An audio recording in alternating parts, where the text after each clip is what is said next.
I have to tell you, it feels weird to me giving advice to men about being men. Well, it's really important. From an astrology point of view, I can do that, yeah. I think it's really important because we have a female brain, and a lot of men want to know what's going on in her head, what she thinks, what she looks for, and that's the top secret. I think that's why watching this, he has a little bit information. It's like, oh, that's what she's looking for. Oh, that's what I needed. So it's a great guideline for them to a stepping point. What does really a masculine, what she's looking for.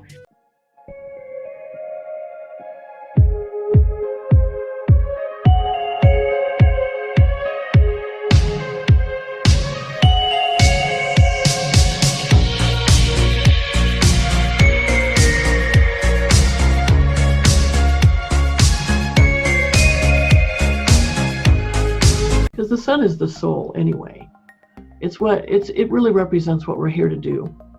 The most important thing we are here to do in this lifetime before we leave this planet. So that is so true. And you mentioned about marriage as a goal.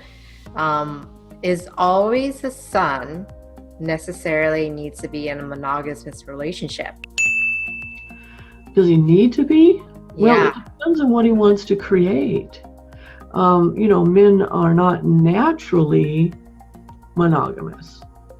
They're polygamous. That's the way nature made them. And there's a good reason for that. I mean, if we really did have like an apocalyptic event and most people were killed and there was just a small population left, well, they would need to repopulate as quickly as possible, right? So I think under those circumstances, monogamy would not be something that worked very well. But in today's world, we really don't have a problem like that. And if a man really wants a great woman, someone who matches him, then he's going to want to do monogamy, because monogamy is actually more of a spiritual experience. It's not a physical thing, it's a spiritual thing. And it helps him to sublimate some of his natural libidinal energy into other things. So, for instance, in our culture, I got this from Dr. Pat Allen, by the way, whose work I always recommend for both men and women. But she says in cultures where monogamy is the ideal, the culture itself gets built up more. Like we have better infrastructure, we have better buildings and roads and systems and programs, all that kind of stuff, because that natural sexual energy of men, which is really intense, gets more sublimated and it's used to build. Whereas in cultures where there isn't anything like that, where the sexual energy gets dissipated, then there's much less cultural and cultural development. So there's a good reason for it. But yeah, women, it's really was something that women need. They need it more emotionally than men need it emotionally. Men do it more for spiritual reasons, meaning for the woman that they want to provide an arena for. He wants to provide safety for her and for their children. The children have a name, they have an identity. So that's really what it's for. And also when he's truly in love with a woman, he naturally wants to just be with her.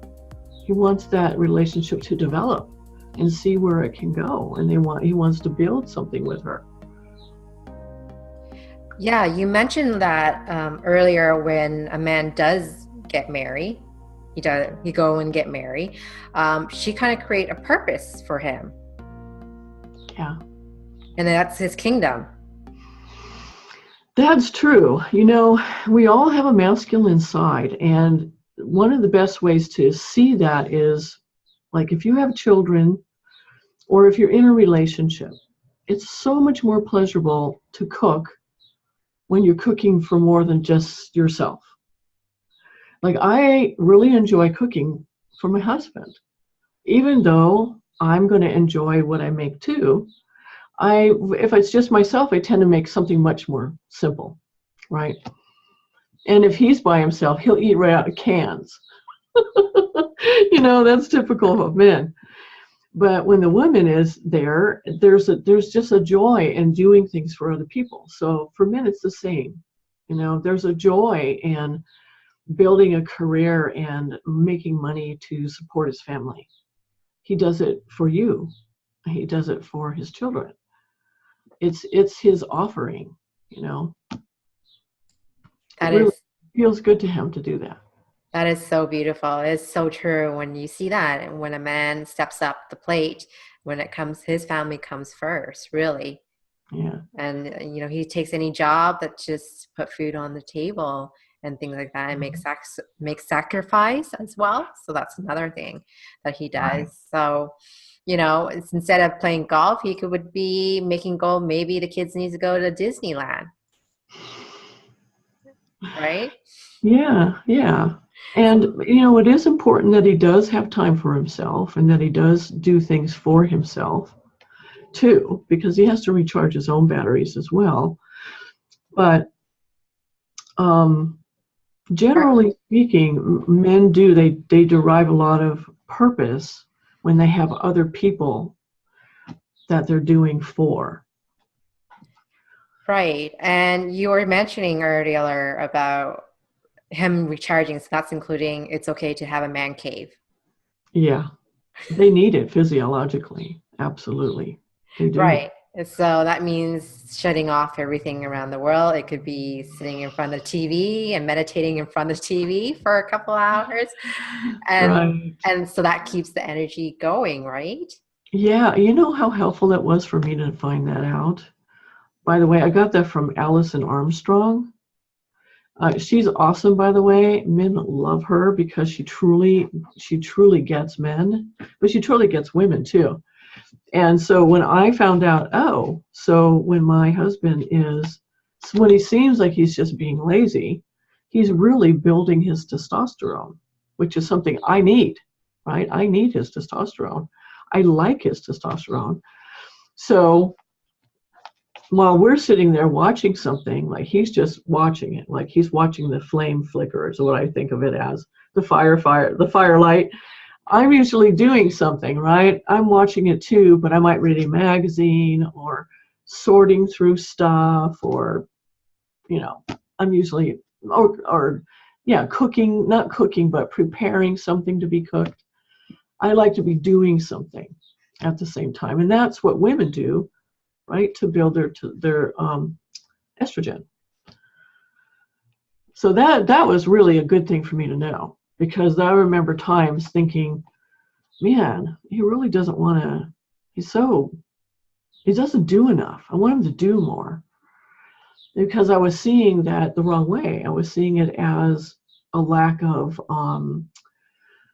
involvement, a lack of commitment, you know, to our relationship. And it had nothing to do with it. So an education about relationships, I think, is indispensable for both sexes.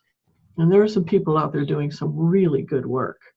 And Allison I think she's just wonderful. Yeah, I really like that. And I'm pretty sure my audience love to hear a little bit more on if men have masculine or feminine side, they have masculine and feminine side. If their masculine fails, he tends to go in his feminine side, and it could be unhealthy, right? And that could be a really bad Venus sometime. He could do things like drinking, doing drugs, watching porn, just because he's out of touch with his masculine. Maybe if you can share maybe some stories that you might have, or some remedies that could help him, or if she kind of see her husband sort of doing those things, what could she do? Wow. Well, if he's drinking too much or doing drugs too much, I always recommend Al-Anon or codependence, just because those programs are so good at teaching you how to self-soothe, how to take care of yourself, how to fill yourself up. And they're just excellent, because for people who have Venus afflicted or Venus debilitated, that's the planet of satisfaction, where you can get satiated by, having a normal amount of, alcohol. You can have a drink and just have a drink. And, or you don't really feel a strong need to like indulge in pornography all the time. As a way to find some kind of feminine satisfaction. That's what they're trying to do. They're trying to fill the feminine, which is where the fulfillment comes from. And I just have a really high regard for the 12-step programs because of the way they're structured. There's no dogma. It has nothing to do with any particular religion. There's a lot of freedom in it, but it teaches you to fill yourself up from the inside with the divine, which is really the only other place to go. There really isn't anywhere else to go on earth in order to get that filled. And then, once you have that going, then you're able to have normal relationships. At some point, I would like to talk about just the 12-step programs and how each one of the steps has something to do with each one of the planets, because it's just so amazing. We can do that in our next interview. Yeah, sure. It would be fun. If you've ever been to an AA meeting, which I have been, I'm not a recovering alcoholic, but I have been to AA meetings. And the ones that are really big and where there's a lot of recovery, it's just full of laughter. They laugh and laugh and laugh. And the people are completely transformed from when they went in to, like a couple of years later, their life is something they can't even recognize anymore because it's improved so much. And it's a good example, too, of all the support that you can get from other people. So support. So the first thing she should do is support herself, get support for herself. And then when the woman in the relationship is the one who is taking care of herself, then it actually makes it easier for him then to take care of himself too, to do something about it. So they don't get locked in this spiral, right?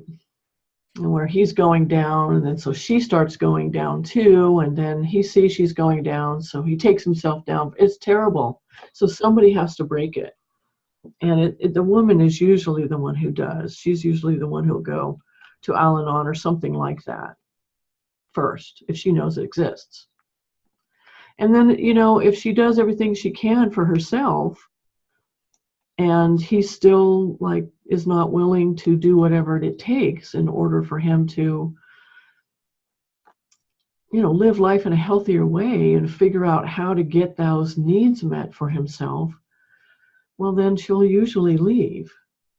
And that's often when the man will realize, wow, okay, everything that really mattered to me is now gone. So what am I going to do about this? And then his masculine will wake up and he'll start solving problems, starting with that problem.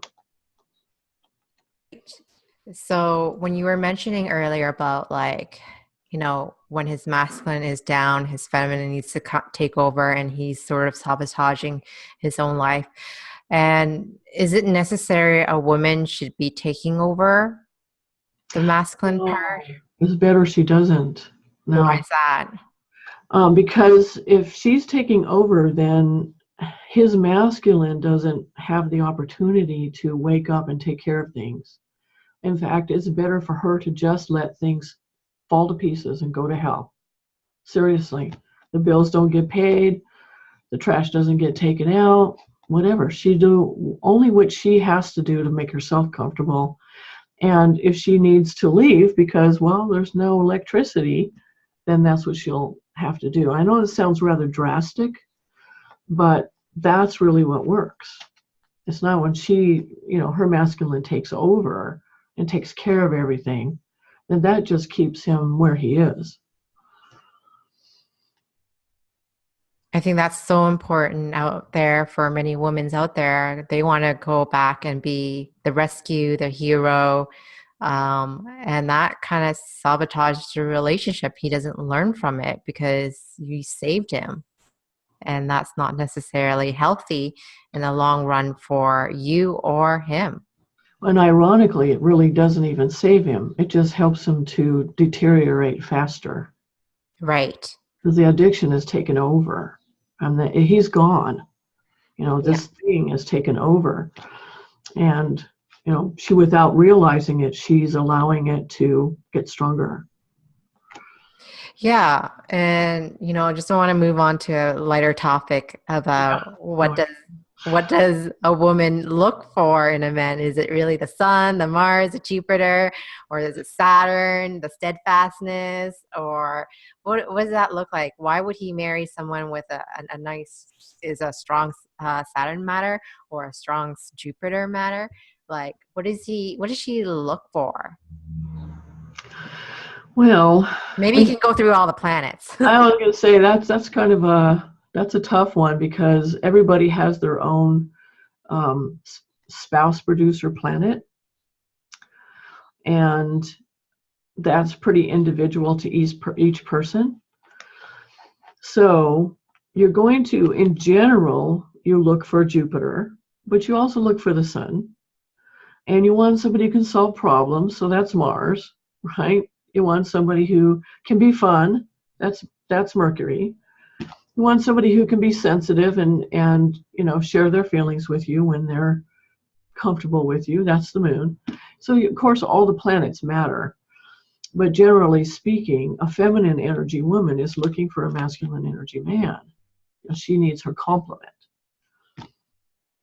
And so even if her spouse producer planet is a feminine planet like Mercury or Venus, not Mercury, Venus or the moon, he will still have masculine qualities that she's looking for. So like a man, for instance, his self-producer planet, his Atmakaraka can be the moon. And he can still be very successful. Like say the moon is it can be a musician, for instance. Well, there's very successful musicians and not so successful musicians. It doesn't mean that he has no masculine skills. It just means that it's going to have a lot to do with what he does in the world. Or maybe he's involved with writing. Maybe he's a writer. Or he's, let me see, what else is the moon? He could be a chef, depending on what else is going on in the chart. So,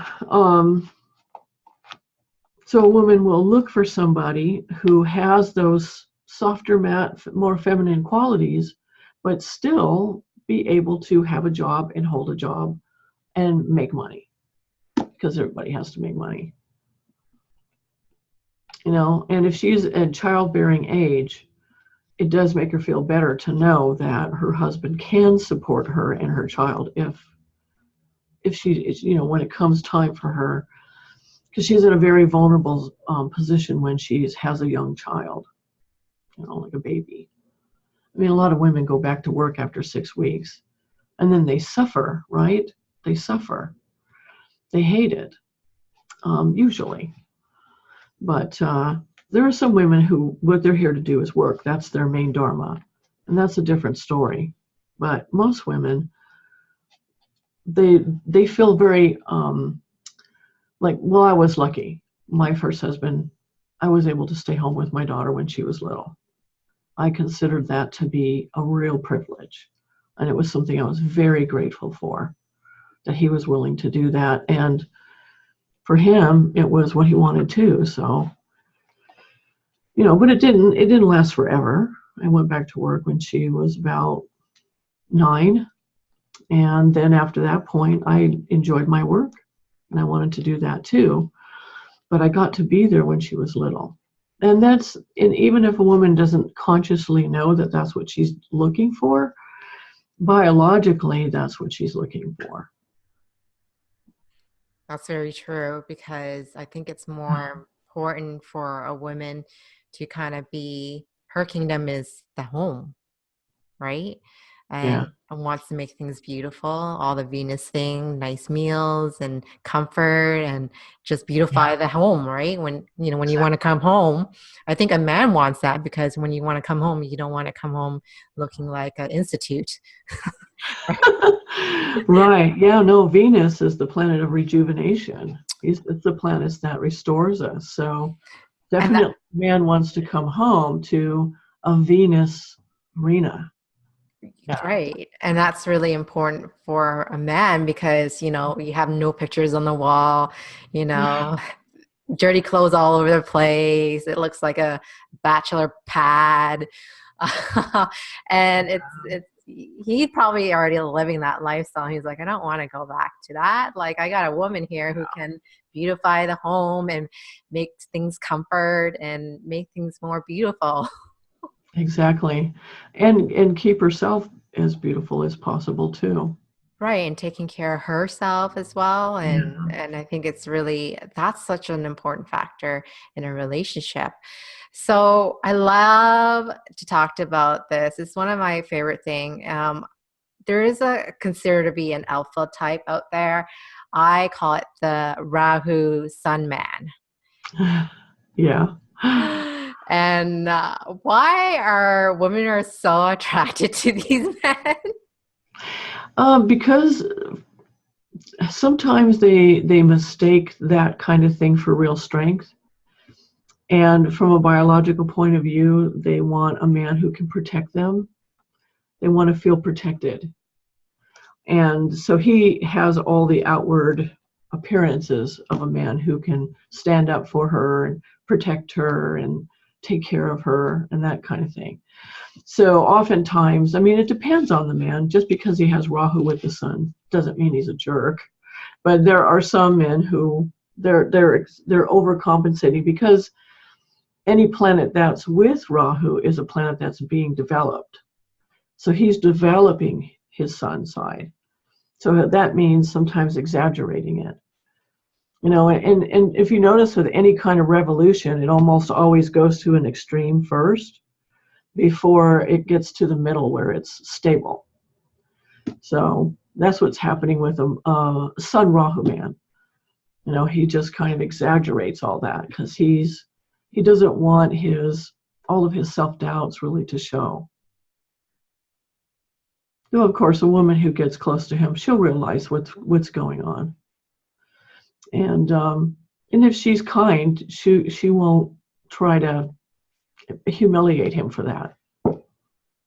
So so the guy will size up with other guys. Yeah, he'll grow, he'll mature. Yeah, to some extent, as much as he can. But that's what he's doing, and that's why she finds it attractive, because he's, the overt expressions of masculinity, just like men, like women too, who are overtly expressing their femininity, right? But a lot of times women who do that, like when they look overly made up or overly, sexually dressed or whatever, they're trying to appear a lot more feminine than they feel. And at first it looks very attractive, but then, and then usually as a woman grows in her feminine confidence, she doesn't feel as much need to exaggerate her feminine features. So that's all it is. That's really true, because when I see Rahu with the sun, he tends to be good looking. Yeah, I haven't noticed that. He will be a lot taller. Like, I noticed that there's a feature. He's a lot taller. He's more broader. He's more square. Mm-hmm. What the sun, I think you want to talk about the sun appearance a little bit? Yeah, the sun is square. Yeah. Because he's steadfast and consistent. He's more like a cube, right? He sits in one place and he doesn't move. Does he have hair? Maybe when he's young. But symbolically speaking, he's of little hair because he doesn't concern himself with all the little niggling details. He just stays focused on his vision, and he goes towards it with confidence, because that inspiration comes straight from the divine. So he doesn't think about how. He just goes for it, and he knows it'll happen. There's a confidence there. And so the little hair, there are often men who are bald. And I think that the way they handle that too tells you a lot about the man. If he doesn't try to do any kind of covering it up or anything, he's unapologetic about it. That is sexy. That's attractive. Because he's not thinking about his appearance. He doesn't care about that. He has more important things to do than that. And there are men who just, they shave it off. And I think that's attractive too, because they're kind of like, they have attitude about it. Well, yeah. Shave it off so they don't have to think about it at all. Right. And you notice that as well. I used to have a crush on Prince William. Oh, yeah? And he's slightly starting to look like more his dad, his hair. Yeah. And he's very unapologetic, right? So he won't shave it off. He'll just leave it as He's not wearing a toupee. He's probably not sitting around, worrying about it or stressing over it. He's got him to run. Right. And so, that being said, what else does his son look like? What does his eye look like? I know how he thinks, but more about his appearance. Does he care what he wears? Not so much, no. Not that he's necessarily totally clueless, and has no idea how his appearance matters, but he's not going to fret over his wardrobe like a woman does. Mostly oftentimes what he'll do is he'll just get a uniform, meaning he'll just wear the same kind of pants and top over and over and over again because he doesn't want to think about that stuff. He'll find something that looks decent and that's good enough. That is very true, because when you look at Steve Jobs, he wears the same turtleneck, the same jeans for decades. And he has not changed trend whatsoever, right? Right. Same glasses, same turtleneck, always black. It's always just the same Levi jeans and just a little bit different shoes, but otherwise it's decades. So he has a uniform. Right. And so they have a uniform. So there's a signature that he sort of carries. You're going to be well known for. Yeah. And in corporate situations, there is always a uniform. If you notice, the men, they wear a button-down shirt usually and a tie and nice pants and a blazer if they have to go outside the office. I mean, this is most corporate situations. Though there are other places where, like places like Google and a lot of places in Silicon Valley where jeans and a t-shirt are the uniform, but it's still a uniform. Like they're not fretting about their clothes and worrying about what they're going to wear. That's more of a woman thing. We're the flowers, we want to look good. So we care about that kind of stuff a lot more. Aesthetics, yeah. It's true. And, that being said, like you were mentioning earlier about problem solving and how important that is for a woman to problem solve. Like that's his Mars, right? So versus with somebody who has Mars in Cancer, with Mars in Capricorn. Yeah, well, I've noticed something really interesting. I was researching warrior type people, and oftentimes by the roles that an actor plays, you can get a good idea what his self-producer planet is, his Atmakarika. So if a male actor tends to play those roles, where he's a martial artist and he can, beat up 10 guys at one time. And I looked up a lot of guys who do that kind of thing, and I was surprised how often their Mars was in Cancer. Yeah. So I'm thinking that what they're doing is they're trying to develop their Mars by playing those kinds of roles and maybe getting that kind of training. And so if a man does have a weak Mars, that would be an excellent thing to do.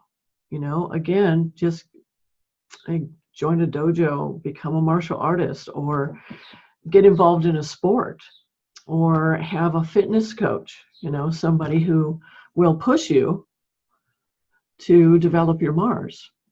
Because any kind of sport or fitness routine requires Mars, because it takes effort, it takes discipline, it takes focus, it takes consistency.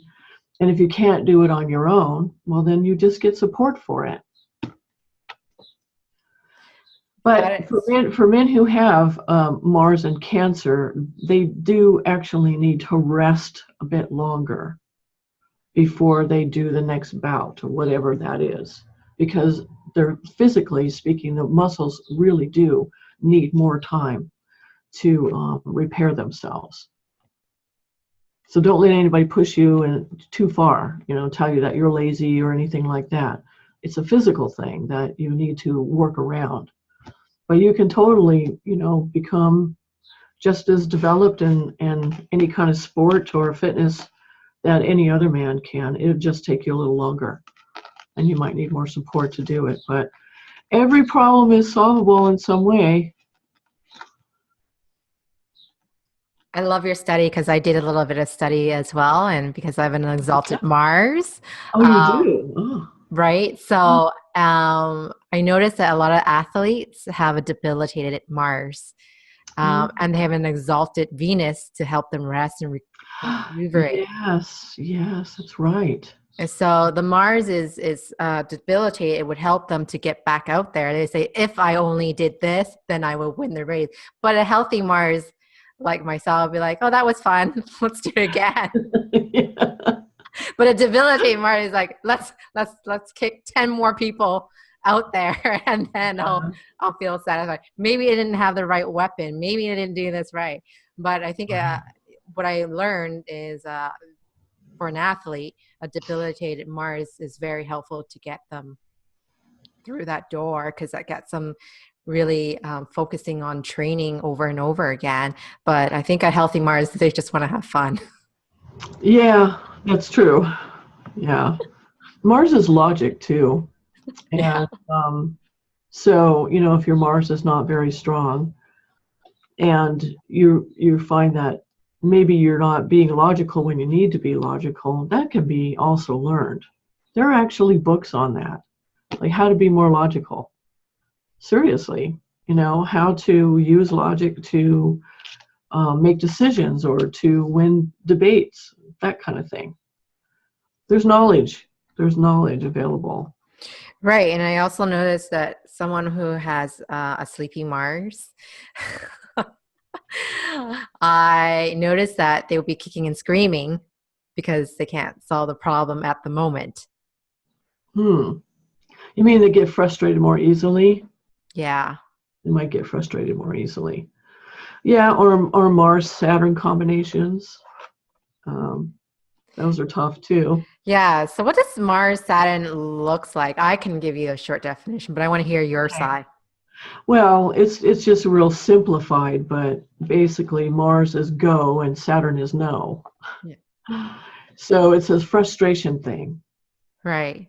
Yeah. And it's super frustrating. I call it's like driving with your emergency brake on the highway. Yeah. But on the other hand, people who have that too can do really hard things. They're able to take a lot of pain, and they're able to work really hard and persevere most of the time. Even though they do, I have Mars-Saturn opposition, so I'm all too acquainted with this. And so when you're trying to make something work and you can't make it work, at some point you have to realize that it's probably best to just drop it and let it go and then come back to it later. Yeah, because the Mars thing, the Saturn will make you get more and more narrow in trying to fix it. And that's usually when the breakdown or the tantrum or the frustration comes from. You've got to get away from it and then come back to it. Or if you find yourself in a power struggle with someone, as soon as you find yourself in the power struggle, just let go. Let go, get your ego out of the way. It's not important to win everything. And or sometimes winning is not winning in the moment. It's something that happens over time. If winning is important, depending on, sometimes it is important, but It's so true. This is the last question. We got to wrap it up. okay. I'm having way too much fun here.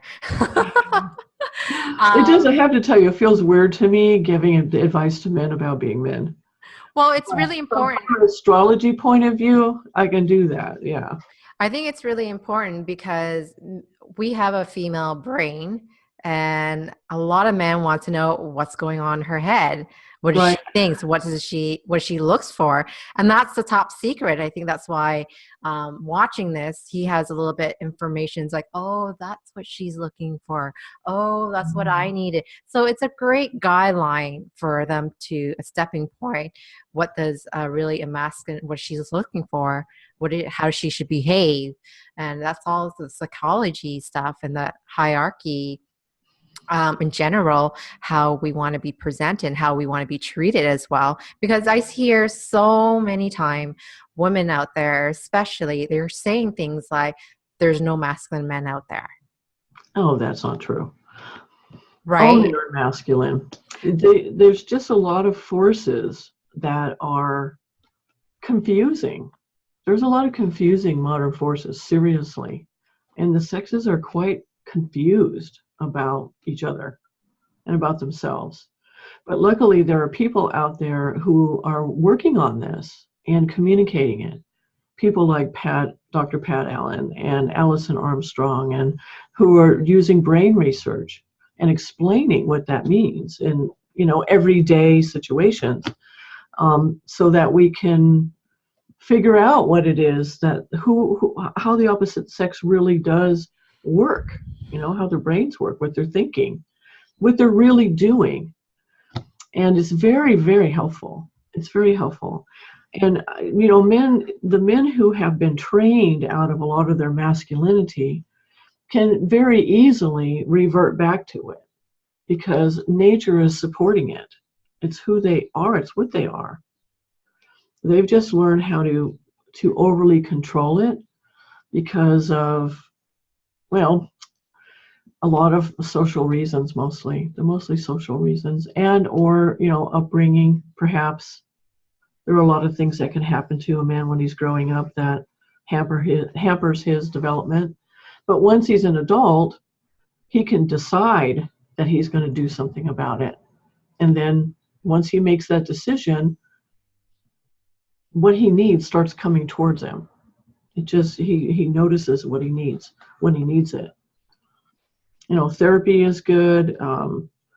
There's a lot of things available for men who want to be who they truly are and not be, what is that,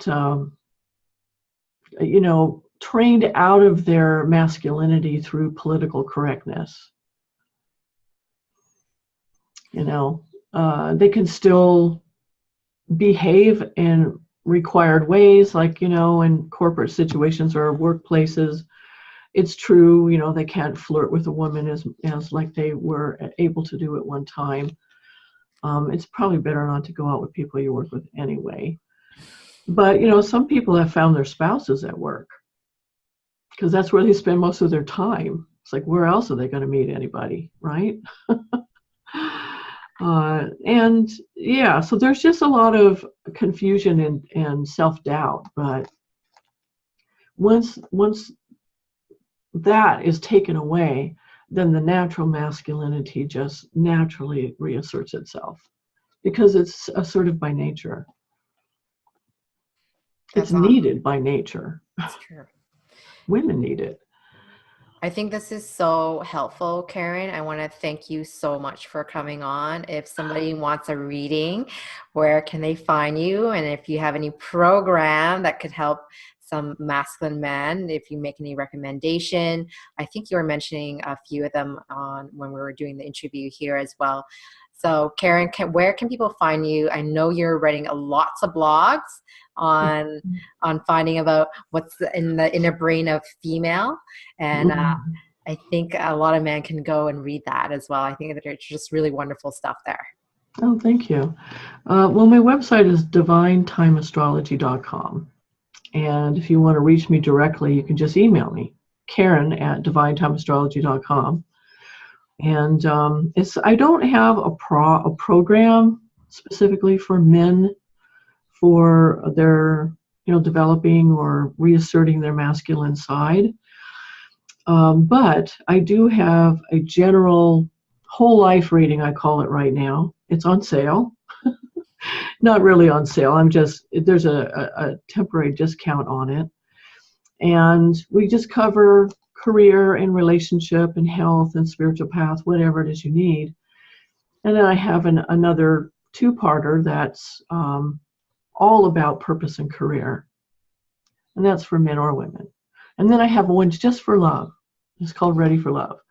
And so it depends on what it is you specifically want to focus on. And those are readings at this point in time. I don't really have a program. So I've often thought about having a program. I think that's some of your reading session. I think you give recommendations where to go Awesome. and help that. I think that's a great way to start, especially if you're a masculine man or you are a man trying to figure out what direction that you need to go to and just enhance your love life or your career or your purpose. Because I think we talked about how important the sun is creating purpose in this life. Maybe you don't look square, and that's totally okay. It doesn't make you less masculine, but we're just doing an archetype. That's what It's just people who have the sun as their self-producer planet, or if it's on an angle, or if it's in the ascendant, they're the one. That's when you get the square face, the square body.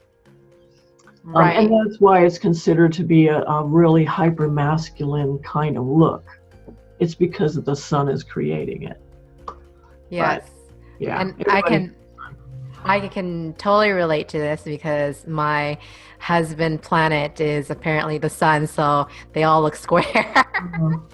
So that's your type. That's what you Yes. like. So everybody has a different type, but just know that when we look for the sun or the Jupiter, I think that's that's what we kind of look for, those kind of archetypes. So just know that if you don't have this, it doesn't mean that you're less masculine. There's other influencing planets that, in your first ascendant is a big factor as well. So we're just kind of sharing what an archetype looks like, and feel free to reach out to Karen if you want to do a reading and just help out, find out what's your life purpose is as well. Thank you everyone for watching and subscribing, and I totally appreciate it. And I'll see you guys next time. Bye now. Thank you, Cindy.